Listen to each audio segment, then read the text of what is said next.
వెళ్ళిపోయిన చాలా జర్నీ అన్న నానే అన్న వెళ్ళిపోయాక 1 గంట అయింది.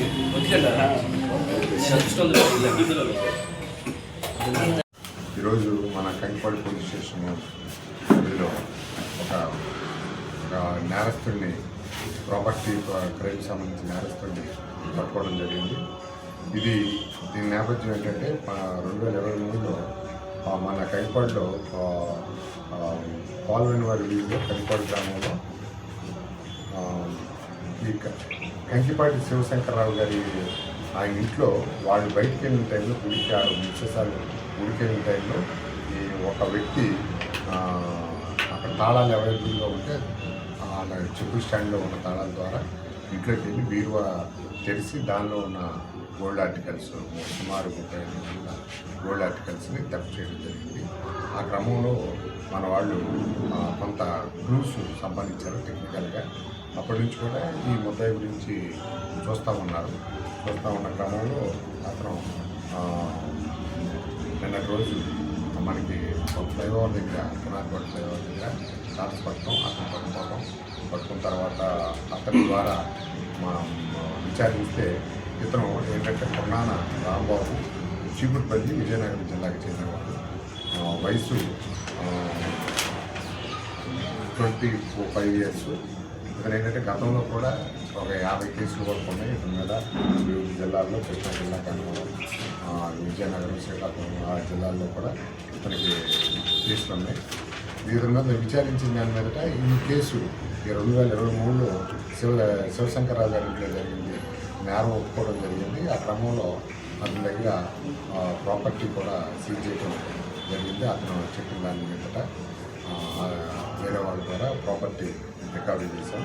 అయితే అతను ఇంకా చేసిన నేరాల్లో కొన్ని ఒప్పుకున్నాడు. గన్నవరంలో ఒక 2 నేరాలు, ఒకటి పకటపూట నేరం ఒకటి, అదేవిధంగా తాళాలు అవైలబుల్గా ఉన్న నేరం ఒకటి ఒప్పుకోవడం జరిగింది. పకటపూట ఏమో లాక్ బ్రేక్ చేసి లోపలికి వెళ్ళి విలువైన వస్తువులు దొంగిలించడం. తర్వాత ఇదే క్రమంలో ఇతను జైలు నుంచి రిలీజ్ అయిన తర్వాత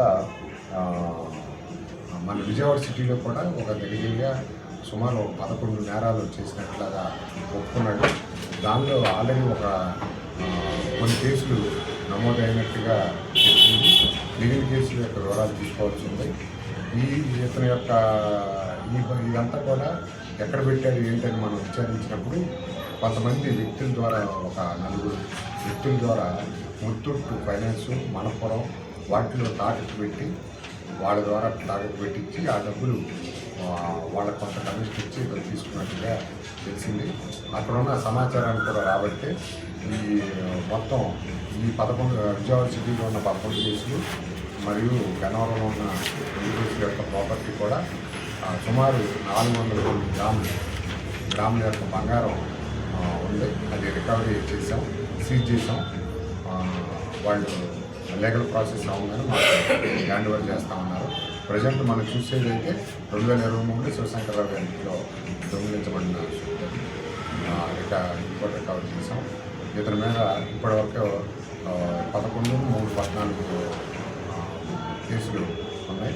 ఇంకా శ్రీకాకుళం, విజయనగరంలో ఏమైనా ఉన్నాయో అనే కోణంలో కూడా తర్వాత ఫర్దర్గా ఇతన్ని కోర్టు నుంచి కస్టడీ తీసుకుని విచారించి ఆ కేసు కూడా ఇతను చేసి ఆ ప్రాపర్టీ కూడా రికవర్ చేయడం జరుగుతుంది. ఇతను ఇప్పుడు డిమాండ్ పంపిస్తున్నాం. అదేవిధంగా ఎవరైతే ఇతన్ని సహకరించారో ఆ 4 వ్యక్తులను కూడా మేము కేసులో పెట్టడం జరుగుతుంది.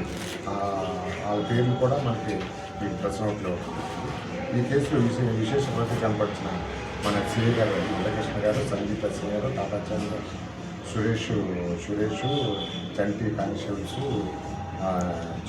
చంద్ర అండ్ మూర్తి, బాబ్జీ బాబు, కిషోరు, మొరార్జీని కూడా అభినందించడం జరిగింది. వాళ్ళు కూడా దీనిలో టెక్నికల్గా చాలా ఎఫర్ట్ చేయబట్టి ముద్దాయిని ట్రాప్ కంటిన్యూగా ప్రాసెస్ చేయడం వల్ల అతని ఈరోజు పట్టుబట్టడం జరిగింది. ఇది ఏంటంటే ఇతని యొక్క నేర స్వభావాన్ని బట్టి ఇంకా నేరాలు చేసే అవకాశం ఉంది. అందుకని ప్రివెంటివ్గా కూడా ఇతను పట్టుకోవటం అరెస్ట్ చేసి రిమాండ్ పంపడం కూడా మంచి సుపరిణామంగా మేము భావిస్తున్నాం. ఈ సిబ్బంది అందరికీ కూడా తగిన రివార్డులు అందజేయడం జరుగుతుంది. నేరం చేసే విధానం ఏంటంటే నేరం చేసే విధానంలో కొంచెం మీరు కూడా మన ప్రెస్లో కూడా